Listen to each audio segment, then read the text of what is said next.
వర్ణ సంకర కారకై ఉత్సాదంతే జాతి ధర్మా కుల ధర్మాశ్చ శాశ్వతాః. ఇక్కడ అంటారు ఏ దోషాలు అంటే మనం ఆల్రెడీ ఇంత ముందు వరకు చెప్పుకున్నాం కదా. పిండాలు పెట్టే ధర్మం నశించిపోతుంది, పిండ దర్పాలు పెట్టే ధర్మాలు నశించిపోతాయి. అటువంటి దోషాలు ఏవైతే ఉన్నాయో ఆ దోషాలు అన్నమాట. ఈ దోషాలు కుల జ్ఞానం అంటే ఎవరైతే కులంని నశింపజేస్తారో వారి వారి యొక్క ఈ దోషాల వలన అంటే మనకి యుద్ధం జరిగితే కులం నశించిపోతున్నారు. ఎవరైతే కులాన్ని నశింపజేస్తారో వారి యొక్క ఈ దోషాల వలన, కుల జ్ఞానం అంటే కులాన్ని నశింప చేయవారు, ఆ కులాన్ని నశింపజేసే వారి యొక్క ఈ దోషాలు ఏవైతే ఉన్నాయో ఆ దోషాల వలన ఏమవుతుంది?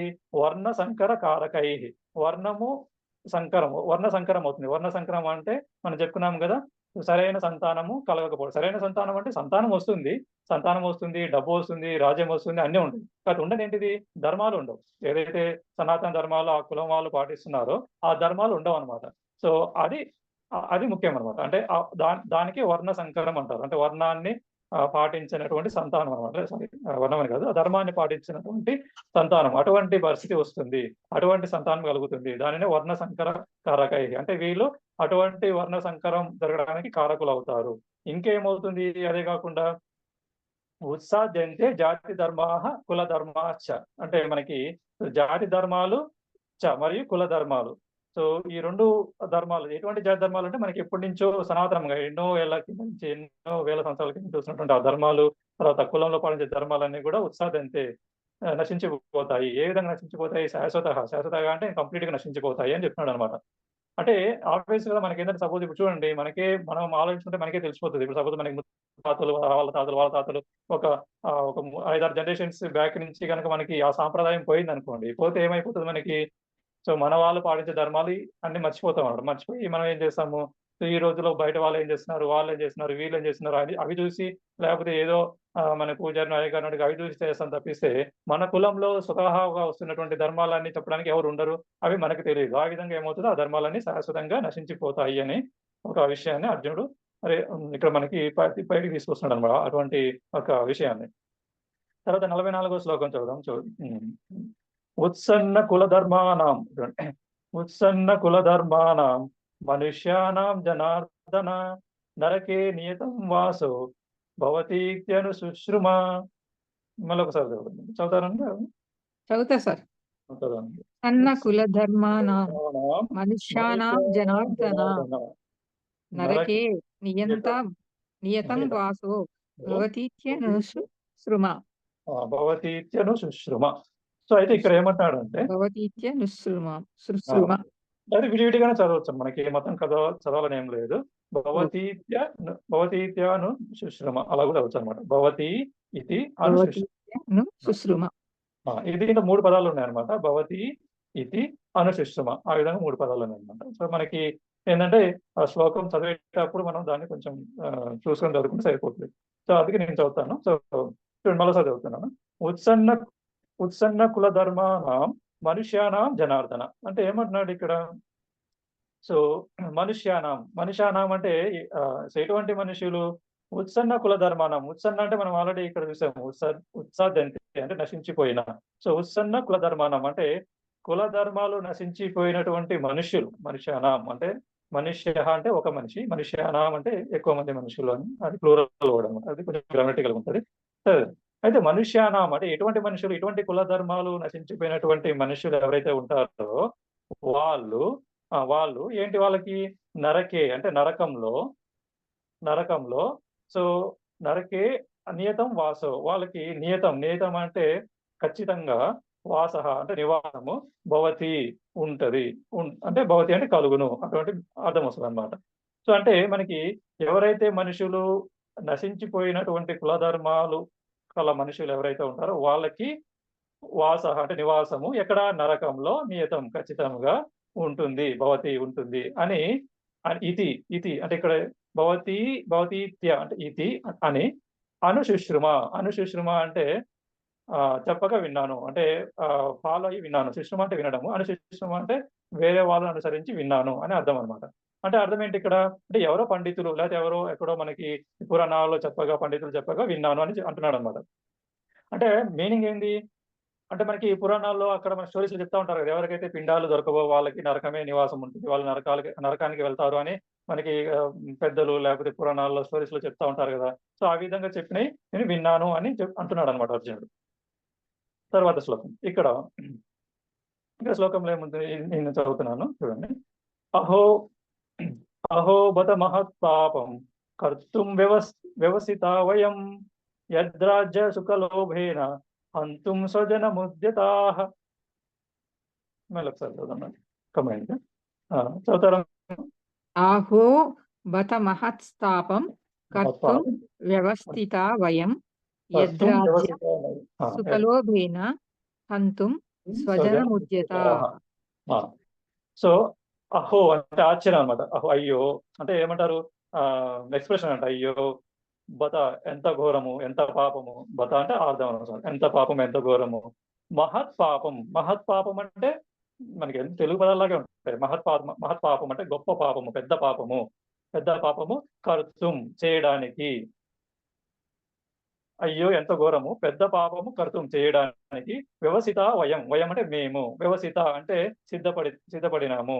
అంటే ఇక్కడ ఏమంటున్నాడు? ఎంతో పెద్ద పాపం అయ్యో! ఎంత పెద్ద పాపం చేయడానికి మేము సిద్ధపడినాము. రెడీ అయినాము. ఏంది ఆ పెద్ద పాపము అంటే కింద లైన్‌లో చెప్తున్నాడు. ఏమని చెప్తున్నాడు?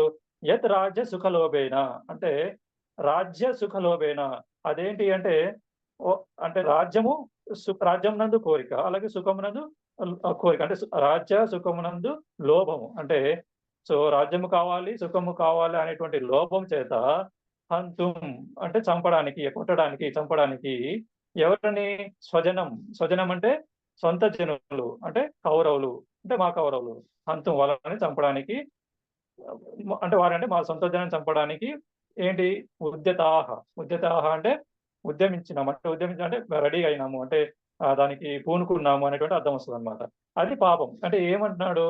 సో, మహాపాపం కింద తను ఇక్కడ దీన్ని వర్ణిస్తున్నాడన్నమాట. సో, ఏ విధంగా మహాపాపం అంటున్నాడంటే సొంత జనాలని హంతుం చంపడానికి మేము రెడీగా అయిపోయి ఉన్నాము. ఎందుకు సొంత జనాలని మనం చంపడానికి మేము రెడీ అయి ఉన్నాము? ఇక్కడ చూడండి ఏమంటున్నాడు? రాజ్యము మరియు ఆ రాజ్యం ద్వారా వచ్చే సుఖమునందు ఉన్నటువంటి లోభము వలన మేము వాళ్ళని చంపడానికి మేము పూనుకుంటున్నాము. ఏమండి మనం ఆలోచిద్దాము. అంటే ఇక్కడ రాజ్యం కోసం అర్జునుడు అంటే అర్జునుడు గాని, పాండవులు గాని వాళ్ళు యుద్ధానికి ఎందుకొచ్చారు? రాజ్యం కోసం కోరికతోటి యుద్ధానికొచ్చారా? లేకపోతే ఇంక వేరే ఆహ్, దానికోసం యుద్ధానికొచ్చారా? చెప్పండి. ఎవరికైనా గుర్తుందా? అసలు ఎందుకొచ్చారు? అంటే యుద్ధానికి ఎందుకొచ్చారు? ఈ కురుక్షేత్రం యుద్ధానికి ఎందుకొచ్చారు? కౌరవులు వాళ్ళకి 5 ఊర్లు కూడా ఇవ్వనని అన్నప్పుడు మళ్ళా ఆ! కాంప్రమైజ్ కాము అన్నారు. అందుకే యుద్ధం అవునమ్మా. ప్రకటించారు. కరెక్ట్. అంటే, అంటే ఇప్పుడు ఇక్కడ ఈ పదం ఉంది గదండీ! ఇప్పుడు రాజసుఖ లోభేన. ఈ రాజసుఖ లోభేన ఎవరికి వర్తిస్తది? పాండవులకు వర్తిస్తదా? కౌరవులకు వర్తిస్తదా?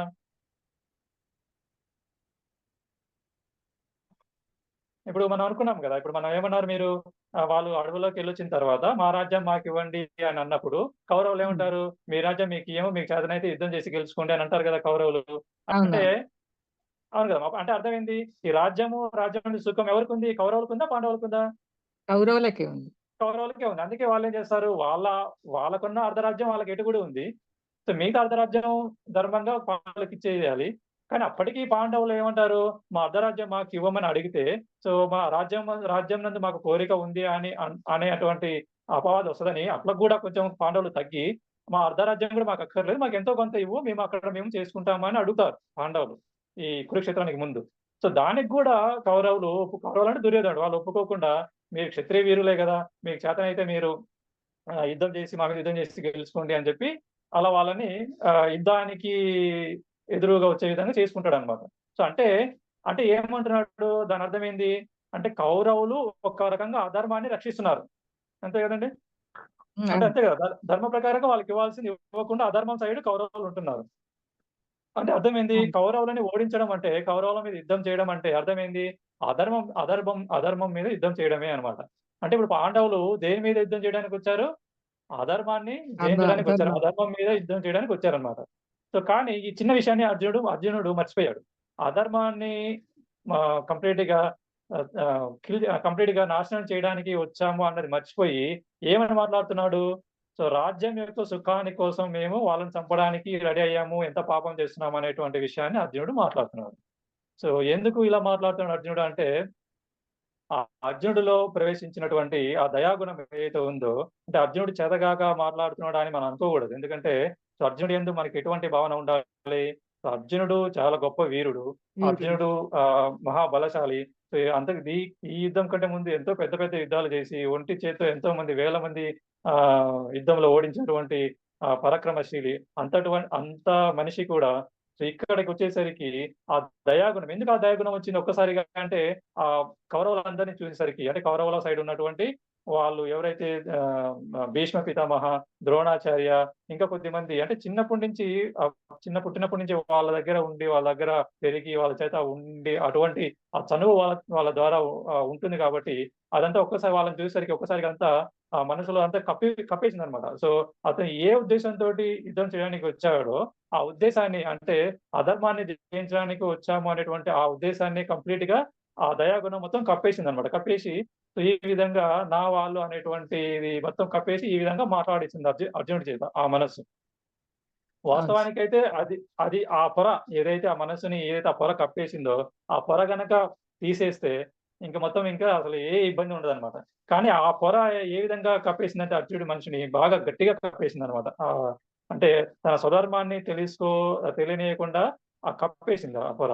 అంటే భగవంతుడు ఉన్నాడు లోపట, హృదయంలో ఉన్నాడు. కానీ ఆ భగవంతుడి యొక్క వాక్కు బయటికి రాకుండా వీళ్ళందరూ నా వాళ్ళు అనేటువంటి ఒక పొర గట్టిగా కప్పేసిందనమాట. కప్పేసి ఈ విధంగా మాట్లాడేసింది. ఇంతకు ముందున్న శ్లోకాలు కూడా ఆ విధంగా మాట్లాడేస్తున్నాయి. అంటే ఈ పిండాలు పెట్టేది ఉండదు, అందరికి పిండాలు అర్పించుకునేది పోతది. ఇదంతా కూడా ఎందుకొస్తుంది ఇదంతా? నా వాళ్ళు అనుకున్నప్పుడే వస్తుంది గదండీ. ఇప్పుడు వేళ పరాయి వాళ్ళనుకోండి అసలు ఇదంతా ఆలోచించరు కదా మొత్తం. ఇంక డిక్లేర్ వార్ అన్నట్టుగా ఎమ్మటే యుద్ధాలు స్టార్ట్ అయిపోతే చంపేయడానికి రెడీ అయిపోతారు. సో నా వాళ్ళు, నా కులం అంతా పోతది. అంటే నా కులం అంటే నేను కూడా కౌరవులు కులానికి సంబంధించిన వాడినే కాబట్టి ఈ కులం అంతా పోతది, పిండాలు పోతాయి, పెద్దవాళ్ళకి పిండాలు ఇచ్చేవాళ్ళు ఉండరు, అందరూ చనిపోతారు. ఇదంతా మనసులో ఒక బాగా కమ్మేసి యుద్ధం చేయాలి, నేను అధర్మాన్ని జయించడానికి వచ్చాము మేమందరం అనేటువంటి ఆ ఒక విషయాన్ని మర్చిపోయి ఇదంతా బయటకి తీసుకొస్తున్నాడనమాట. సో అయితే మరి ఇప్పుడేం చేయాలి? సో అయ్యో! ఇంత పాపం జరిగిపోతుంది, మేము ఇంత పని చేయడానికి వచ్చానా అనేటువంటి మాటని ఈ తర్వాత 46వ శ్లోకంలో ఏమంటున్నాడు? నేను చదువుతాను ఒకసారి చూడండి. యది యది మామ ప్రతీకారం అశస్త్రం శస్త్రపాణయః ధార్తరాష్ట్రరణే హన్యుః తన్మే క్షేమతరం భవేత్. మరొకసారి చదువుతారమ్మా మరొకసారి. యది మామ ప్రతీకారం ప్రతీకారం యది మామ అశస్త్రం ప్రతీకారం అశస్త్రం అశస్త్రం శస్త్రప్రాణయః శస్త్రపాణయః ధాతరాష్ట్రారణే హన్యుః ధార్తరాష్ట్రారణే హన్యుః తన్మే తన్మే క్షేమతరం భవేత్. క్షేమతరం భవేత్. సో అలా అది. అంటే కొంచెం కొంచెం స్లోగా చదవడం అలవాటు చేసి స్లోగా ఒక్కొక్క పదం స్లోగా అంటే సపోజ్ యది మామ మామ ప్రతీకారం. ప్రతీకారం అశస్త్రం ఇంకా స్లోగా శస్త్రప్రాణయ చదవాలి. ఇంకా స్లోగా చదవాలి. ధాతరాష్ట్రారణే హన్యుః తన్మే క్షేమతరం భవేత్. భవేత్. రైట్. సో మామ ప్రతీకారం కొంచెం స్లోగా అన్నమాట. అలా అలా కొంచెం అలవాటు చేసుకుంటా ఉంటే వస్తా ఉంటది. ఇబ్బందేం లేదు. సో మంచిదే అస్తు. సో అయితే ఇక్కడ ఏమంటానంటే మామ అంటే దీన్ని మనం ఇక్కడ విడదీస్తారు. మామ్ ప్లస్ మామ్ అప్రతీకారం అలాగనమాట. సో మామ్ అంటే నేను, నాకు, నన్ను అనే అర్థం వస్తుందన్నమాట. సో నన్ను సో అప్రతీకారం. సో అప్రతీకారం ప్రతీకారం అంటే మనం ఎదురు దాడి చేయడం. అప్రతీకారం అంటే ఎదురు దాడి చేయకుండా ఉండడం అన్నమాట. సో శస్త్రం అంటే ఆయుధాలు కలిగి ఉండడం. అశస్త్రం అంటే ఆయుధాలు లేకుండా ఉండడం అన్నమాట. సో ఎటువంటి నన్ను అప్రతీకారం అంటే ఎదురు దాడి చేయనటువంటి నన్ను, ఎటువంటి నన్ను అశస్త్రం అంటే శస్త్రాలు లేని నన్ను. అంటే అర్థమైంది అంటున్నాడు. అంతకుముందు మనం చూసాం కదా, నాకు జ్వరం వచ్చినట్టుగా ఉంది, చేతులన్నీ వణికిపోతున్నాయి, చేతిలో ఈ విల్లు నిలబడలేకుండా పోతుంది, పట్టుకోలేకపోతున్నాను, ఇవన్నీ మనం ఆల్రెడీ చూసాం. సో అటువంటి నన్ను అంటే ప్రతీకారం చేయలేటువంటి నన్ను, చేతిలో ఆయుధాలు లేని నన్ను సో ధాతరాష్ట్ర అంటే ఆ కౌరవులు, ధృతరాష్ట్రుడి యొక్క పుత్రులు, హన్యుః. సో ఎటువంటి ధృతరాష్ట్రుని పుత్రులు? శస్త్రపాణయ అంటే శస్త్రాలు కలిగి ఉన్నటువంటి ధృతరాష్ట్రుని పుత్రులు. సో శస్త్రాలు కలిగి ఉన్నటువంటి ధృతరాష్ట్రుని పుత్రులు రనే అంటే ఈ యుద్ధం నన్ను హన్యుః అంటే కొట్టినా చంపిన ఎటువంటి నన్ను అప్రతీకారం అంటే ప్రతీకారం తీర్చుకోలేని శస్త్రాలు లేని నన్ను, శస్త్రాలు ఉన్న వాళ్ళు హన్యుహు అంటే రనే హన్యుహు యుద్ధం నందు నన్ను చంపినా సో తత్ క్షేమతరం తత్ మే తన్మే అంటే తత్ మే అంటే మే నాకు క్షేమతరం భవేత్ అంటే అది నాకు క్షేమతరం కలుగుగాక అదే నాకు క్షేమతరం అని అంటున్నాడు. అంటే అంటే మతం వదిలేశాడు అనమాట. అంటే వాళ్ళని అంతా వదిలేసి చేస్తున్న చేతిలో బాణాలు ఉండవు. వాళ్ళు కొట్టినా నేను ఎదురుకొట్టను. సో ఆ విధంగా ఉన్నప్పటికీ కూడా వాళ్ళు నన్ను ఆహ్, నా మీద బోనాలు చేసిన అంటే నా మీద యుద్ధం వార్ చేసిన నన్ను కొట్టినా సరే అది నాకు క్షేమతరంగానే ఉంటది అని ఇక్కడ మాట్లాడుతున్నాడనమాట. అంటే చూడండి ఇక్కడ మనకి దీన్ని బట్టి మనకి ఏం అర్థం చేసుకోవచ్చు అంటే ఇంక మొత్తం కంప్లీట్‌గా అర్జునుడు ఎటువంటి పరిస్థితికొచ్చాడు అనేది మనం ఒక విధంగా అర్థం చేసుకోవచ్చనమాట. ఎటువంటి పరిస్థితికొచ్చాడు? వాళ్ళు నన్ను కొట్టినా సరే, వాళ్ళు నన్ను చంపినా సరే నేను వాళ్ళని ఎదురుదాడి చెయ్యను. వారి మీద ఎటువంటి ఆయుధాలు ప్రయోగించను. ఆ విధంగా ఉండడమే నాకు క్షేమతరం అంటున్నాడు. సో, అంటే యాక్చువల్‌గా ఈ అర్జునుడికేంటి ఈ వాళ్ళందరూ ఈయన యుద్ధం చేసి వాళ్ళందరూ చనిపోతే ఈ పిండకాలు పెట్టేవాళ్ళుండరు. పిండ తర్పణాలు ఇచ్చేవాళ్ళుండరు. తర్వాత ఇటువంటి ధర్మాలు నశించిపోతాయి. కుల ధర్మాలు నశించిపోతాయి. ఇటువంటి పాపం చేయడానికి మేము పూనుకొని ఉన్నాము. అదే కదా పైన శ్లోకంలో ఉంటుంది. ఇంత పెద్ద పాపం చేయడానికి మేము పూనుకొని ఉన్నాము. ఇంత పెద్ద పాపం చేస్తే ఏమవుతది? మిగిలిపోయిన వాళ్ళందరికీ నరకంలో నివాసం దొరకదు. వాళ్ళందరికీ స్వర్గంలో నివాసం దొరకదు. ఇటువంటి పెద్ద పాపం నేను చేయడానికి రెడీ అయ్యి ఉన్నాను. కాబట్టి నేను ఇదంతా చెయ్యను. సో, మరి చేయకపోతే ఏం చేయాలి? యుద్ధం వదిలేసి వెనక్కెళ్ళిపోవాలి. సో, మరి క్షత్రియుడు ధర్మాన్ని నిలబెట్టాల్సినటువంటి క్షత్రియుడి యొక్క ధర్మం ఏందండి? ధర్మాన్ని నిలబెట్టాలి గదా! ఇప్పుడు మనకి ఇప్పుడున్నటువంటి పరిస్థితుల్లో మనకి ధర్మాన్ని ఎవరు నిలబెట్టాలి? మనకున్న క్షత్రియులెవరు? చీఫ్ మినిస్టర్స్, ప్రైమ్ మినిస్టర్స్ వాళ్ళు మనకి ధర్మాన్ని నిలబెట్టాలి. సో, అటువంటి వాళ్ళు అధర్మం జరుగుతా ఉంటే ఈ మా కులం వాడు అధర్మం చేస్తున్నాడు. నేను వాడిని రక్షిస్తాను అంటే ఏమవుతది? అధర్మమే పెరిగిపోతది. అంటే వాళ్ళని చూసి చూడనట్టు వదిలేస్తానంటే ఏమవుతది? వాళ్ళు విచ్చలవిడిగా అధర్మాన్ని పెంచుకుంటూ పోతూ ఉంటారనమాట.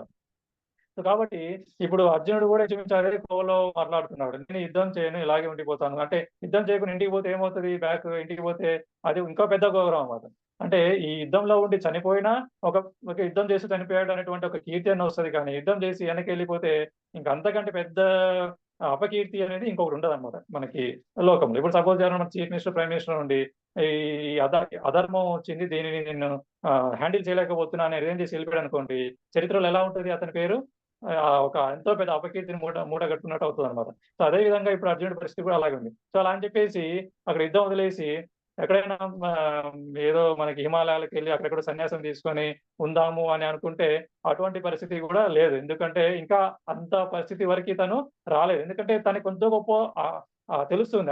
అలా చేసినా కూడా ఆ సన్యాసాన్ని చేసినా కూడా దాన్ని నేను నిలబెట్టుకోలేను. ఎందుకంటే సన్యాసాన్ని నిలబెట్టుకోవాలంటే అదంత తెలివైన విషయమేమి కాదు. అంత ఈజీ అయిన విషయం కాదనమాట.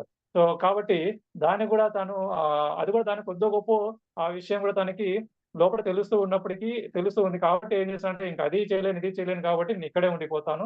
ఇక్కడ యుద్ధంలో ఇలాగే ఉంటాను. ఇంక వాళ్ళు కొట్టినా నేను కొట్టను. ఇంకప్పుడు నేనైతే చంపను కాబట్టి ఆ పాపం నాకు రాదు. కాబట్టి వాళ్ళు చంపినా నాకు ఓకే. ఇలాగే ఉండిపోతాను అనేటువంటి ఒక పరిస్థితికి అర్జునుడు వచ్చాడన్నమాట.